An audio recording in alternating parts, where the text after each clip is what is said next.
Hey there, all my fellow Diecast fans. How's it going? Hope you are doing good again. And today I've pulled out some more wonderful selections from my little mini metal garage I got going on here. So today we're going to take a look at a trio of vintage Matchbox Super Kings. All right, Matchbox Super Kings are basically like 143 scale versions of some of the cars you've seen in the Matchbox lineup, and then also some of them are exclusive only to this specific series that they have. And so we're going to take a look at a couple of these today. I think you're going to really like these too. And they come from all from the 1970s. There's different points in the 70s. The Mercedes you see on the turntable and the Maserati Bora, they're from the early part of the 70s. The Volvo station wagon you see here, that's from 1979. Now, that Volvo wagon has got a feature that I have never seen on a diecast car at any price point. I'm talking even up to the hundreds of dollars. I've never seen this particular feature, and I'm going to show it to you on that Volvo. It's pretty cool. I didn't even know it had it until I pulled it out of the package and was examining it. All right, so we're going to dive right into it. So on the turntable here, we've got a Mercedes-Benz 350 SLC Coupe. Okay, now whenever you see the SLC designation in a Mercedes involving a coupe, it's going to be a longer wheelbase 4 to 5 seat coupe. Okay, you've no doubt remember the 350 SL Roadster. That's only a 2-seat car. This is basically like a 4-seat version of the same car. Same power plant, a lot of the same appointments. The only difference is you can take 2 more friends with you. All right, this is a car from childhood. I think I got this for my birthday one year. It's finished in I love this color. It's like a bronze. That was a very popular color between the 60s and the 70s. This version here has got the earlier style super fast wheels. See, everything about these Super Kings is that they're basically the same features as the smaller cars, just larger. And so they have the same kind of wheels. You'll see this has got a date of 1974 on it. That was its release date. Silver painted base. And they used to call these Speed Kings. They didn't use the super fast designation on these. They called them Speed Kings when they had the super fast style wheel, but in larger scale. There was also a later version of the wheel that they put on this car as well, but this was the version that I had as a kid. And this one and that blue Corgi I showed you with the little camper trailer, they got a lot of play. Right? It's got the nice little opening doors on there. And then the hood opens to show you this would be the 3.5 liter V8 under there. And one thing that is incorrect that they did was that usually on a Mercedes the grille would open with the hood, but that's okay. Probably Matchbox didn't have the. They recognized that they did that, it would be broken within probably about a week, knowing how kids play with their toys. But you know, this same as on the smaller cars, very impeccably done paint. The details are very sharp and crisp. Like how they gave the headlamps are the same treatment as the glass there with a little amber glow to them. Pretty cool. Chrome plated. This comes with a trailer hitch, and like I said, if you saw trailers in the Matchbox series, they were indeed interchangeable, which was always, you know, a lot of fun that we can mix and match. Very nice model. Alright, we're going to take a look at another one. This is going to be an exotic. Now, you've seen me talk about this car before, just in a smaller version. So this is the Super Kings version of a Maserati Bora. And this car is really cool. It's got a lot of nice details I'm going to show you here in a minute. You'll notice, like that Pantera that I showed you in another Matchbox video I did earlier, it's got those kind of mismatch wheels, and they do that deliberately. I'm not sure what the story behind that is, but it's kind of a neat effect, I guess. So this is done up in a nice little silver, and they got some little stripes on it. You got the Maserati trident right there. And then under the little opening hatch, you got some luggage. So look at that. I don't have to go contacting that seller to find me some luggage for this car. It's already molded in there. Very cool. All right.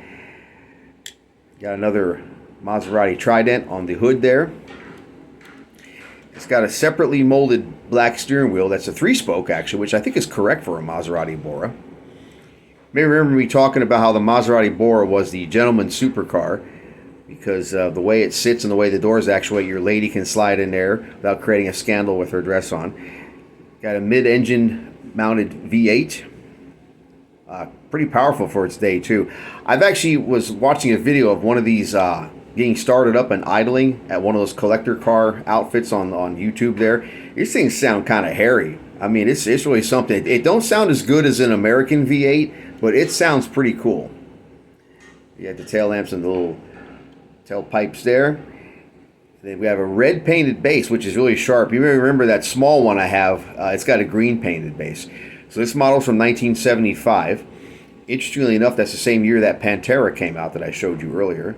Maserati Bora. And see this, once again, it says Speed Kings. And then they even took the time to do the mid-engine drivetrain. So you got that's their transmission right here, going back to very short drive shaft. And I believe that right there is probably the engine oil pan. Yeah, really nicely done model. I actually didn't even know that Matchbox did this. I did not have this model as a kid. I didn't even know it existed. So when I saw that they had the larger version, and since the Maserati Bora is indeed my favorite exotic, I thought to myself, yeah, I got to get that and add it to my Super Kings collection. That's actually really cool. All right, now we're going to go on to the Volvo. The Volvo, let's talk about this one. So this is a release from 1979. You'll notice that by the late 70s, they changed the wheel design for the Super Kings.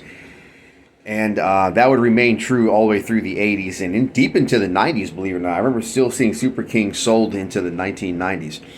So this Volvo Wagon, man, this was one of those ones that, like that green Corgi Caprice I showed you guys in a prior video from a while back.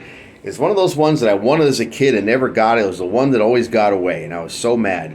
And I had a hard time finding this model in good condition for a reasonable price because apparently it's a little bit rare.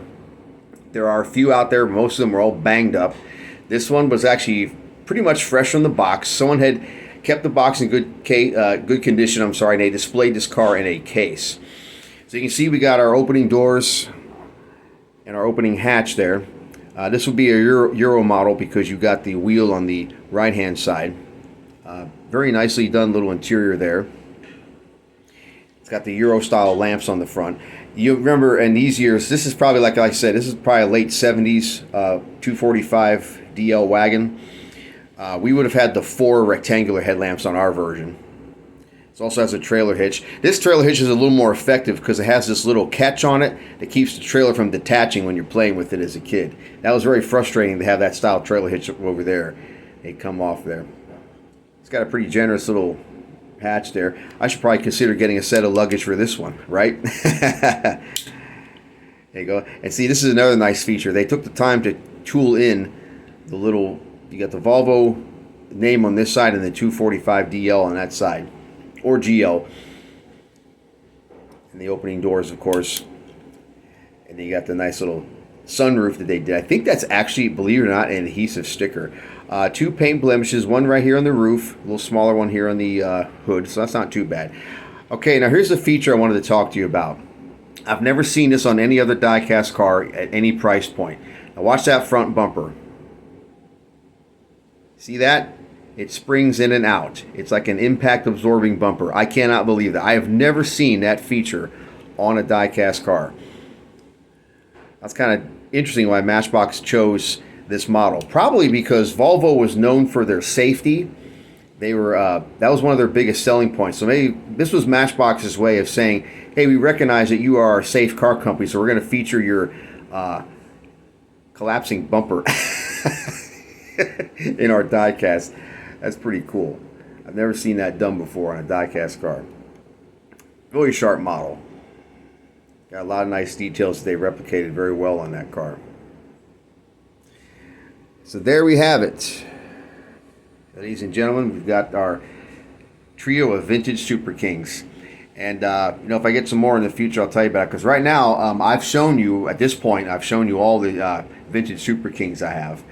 And they're a lot of fun to collect. They're also a little hard to find, too, because, being larger, they're going to be a little more expensive. And kids didn't have sometimes that much allowance money. They had to wait for mommy and daddy to buy this for them for Christmas or birthday. I know that's how my mother was. Gosh, you couldn't get anything that was bigger than a 1/64 scale car throughout the regular part of the year. Oh, no. You had to wait till, birthday, Christmas, and that's really about it. Or if you were real lucky and you did really good in school, which sadly I never did.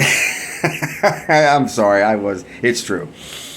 All right, well, there we have it, folks. Hope you enjoyed that, and I'm going to keep the content coming, and I really appreciate all of your support and all your great comments and everything else. So you guys take care, and we're going to see you in the next video.